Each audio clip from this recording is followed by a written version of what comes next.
ඔයාලා හැමෝම කුන්ෆු පැන්න බලලා ඇතිනේ.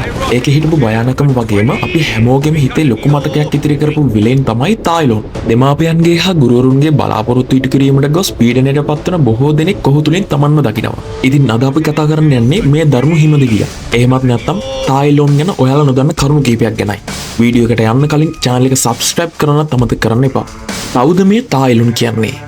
අපිට තායිලෝන් මුලින්ම හම්බ වෙන්නේ පළවෙනි කුන්ෆු පැන්ඩා ෆිල්ම් එකෙන්. මෙයා ඇවිත් මාස්ටර් ෂීෆු විසින් හදා වඩාගත් හිමදිවියෙක්. කුඩා කල සිටම සටන් කලාවට අති දක්ෂයෙකු වුණා. පොඩි කාලේ ඉඳන්ම සටන් කලාවට පුදුම දක්ෂතාවයක් තිබ්බ මෙයාගේ එකම හීනය වුණේ ඩ්‍රැගන් වෝරියර් වෙන එක. ඔහු තම මුළු ජීවිතයම කැප කළේ ඩ්‍රැගන් වෝරියර් යන නාමය ලබා ගැනීමට වුවත් මාස්ටර් ඕග්වේ ඔහුගේ සිතේ ඇති අඳුරු බව දැක ඒ ප්‍රතික්ෂේප කළා. තායිලෝන්ගේ ගුරුවරයා තායිලෝන්ට සටන් කලාවේ අකුරු ගන්නුවේ අපි කවුරුත් දන්න මාස්ටර් ෂීෆු. ෂීෆු ඔහුට කොච්චර ආදරය කළාද කියනවා නම් Taman දන්න හැම රහස් ශිල්පයක්ම ඔහුට ඉගැන්නුවා. ඇත්තටම ෂීෆුගේ ඒ දැඩි ආදරය සහ ඔයා තමයි විශේෂ කියන හැඟීම තමයි තායිලෝන්ව මෙතරම් මුරණ්ඩු කළේ. තායිලෝන්ට මිතුරන් හිටියද? ඇත්තම කිව්වොත් තායිලෝන් කියන්නේ හරිම හුදකලා චරිතයක්. තායිලෝන්ට මිතුරන් සිටි බවක් මේ රචකයන් කොතැනකදීවත් සඳහන් කරලා නැහැ. ඔහු කුඩා කල සිටම දැඩි විනයක් සහිතව පුහුණු වීම කළා එක්. ඔහුගේ එකම ලෝකය වූයේ මාස්ටර් ෂීෆු සහ සටන් කලාව පමණයි. ඩ්‍රැගන් වෝරියර් වීමට තිබූ දැඩි ආශාව නිසා ඔහු අන් අයගෙන් වෙන්ව හුදකලා චරිතයක් බවට පත් වුණා. තායිලෝන් ඇයි මෙතරම් බලවත්? තායිලෝන්ගේ බලය ගැන කියනවා නම් ඒක පුළුල් පරාසයකට පැතිරෙනවා. ඔහුගේ බලයට ප්‍රධාන හේතු කිහිපයක් තියෙනවා. උපන් දක්ෂතාව. ඔහු කුඩා කල සිටම සටන් ක්‍රම ඉතා ඉක්මනින් ඉගෙන ගත්තක වුණා. අධික පුහුණුව. ෂීෆු ඔහුට හાર્ඩ් ස්ටයිල් කුන්ෆු ක්‍රමයේ උපරිමයි ඉගෙනුවා. කෝපය සහ අධිෂ්ඨානය. අවුරුදු 20ක් සිරගතව සිටියේදී පවා ඔහු තම ශක්තිය සහ පරිගැනීමේ චේතනාව අත්හැරියේ නැහැ. Nerve attack. සතුරාගේ ස්නායු පද්ධතිය අඩපණ කිරීමේ හැකියාව ඔහු සතු විශේෂ බලයක්. සටන් විලාසයේ විශේෂතා. ලියෝපාඩ් ස්ටයිල්. ඔහුගේ සටන් ක්‍රමය හිමදිවියෙකුගේ වේගය සහ ශක්තිය මත පදනම් වුවා. ඔහු සතුරාගේ දුර්වල ස්ථාන ඉතා නිවැරදිව හඳුනාගෙන පහර දෙනවා. මාස්ටර් ෂීෆු සමග කළ සටනේදී ඔහු පෙන්වන්නේ තමාට ශිල්පය ඉගෙනු ගුරුවරයාටත් වඩා තමා වේගවත් වී ඇති බවයි.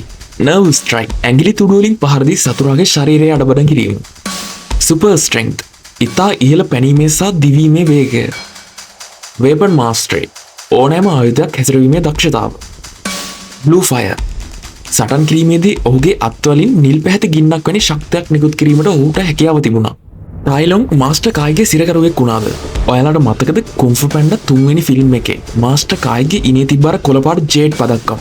අන්න ඒ අතර තායිලෝන්ගේ පදක්කමකුත් තිබ්බා. ඒ කියන්නේ ආත්ම ලෝකයේදී කායි විසින් තායිලෝන්ව පරාජය කරලා ඔහුගේ ආත්මය සිර කරගෙන තිබුණා කියන එකයි. කායි විසින් තායිලෝන්ව අල්ලගත්තේ කෙසේද යන්න ගැන විවිධ මත තිබේ. සමහරු පවසන්නේ කායි ආත්ම ලෝකයේදී තායිලන් සමග දෙවන්ත සටනක් කරන්නට ඇති බවයි. රසිකයන්ගේ මත කිහිපයක්. ඩ්‍රැගන් ස්ක්‍රෝල් එක ප්‍රතික්ෂේප කිරීම ඕග්වේගේ පරීක්ෂණයක්ද?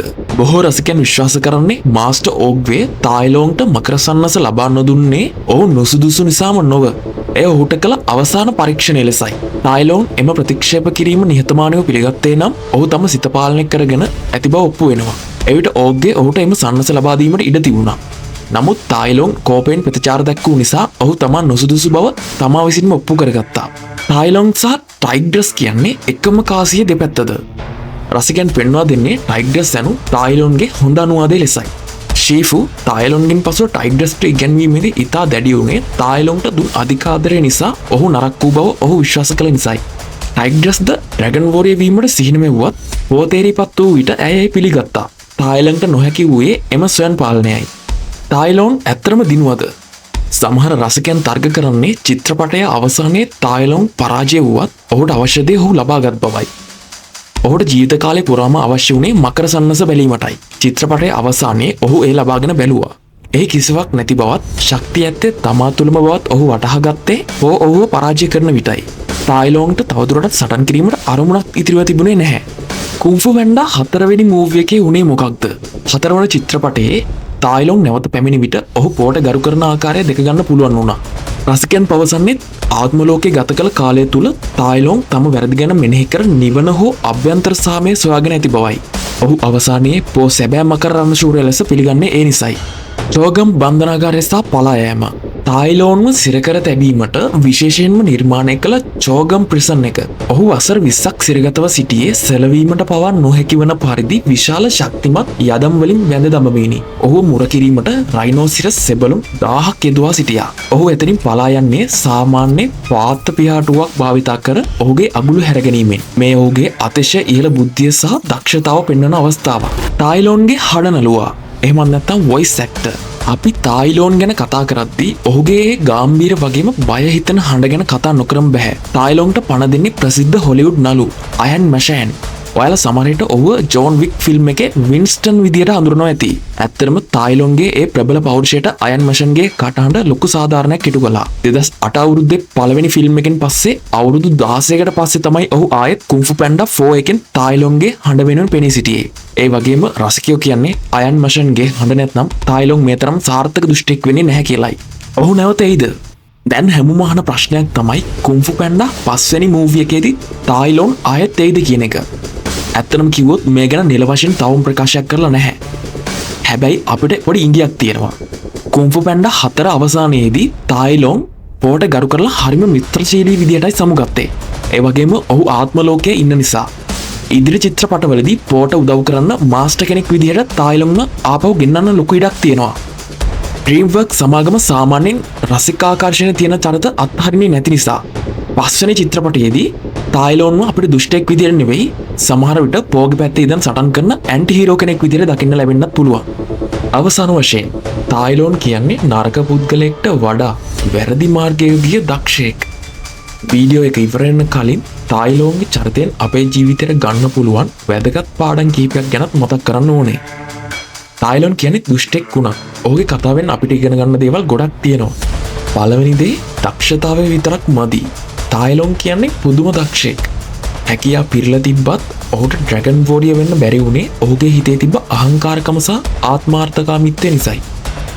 ඉතින් අපි මොනතරම් දක්ෂ වුණත් නිහතමානීකම නැත්නම් අපිට නියම ගමනක් යන්න බෑ.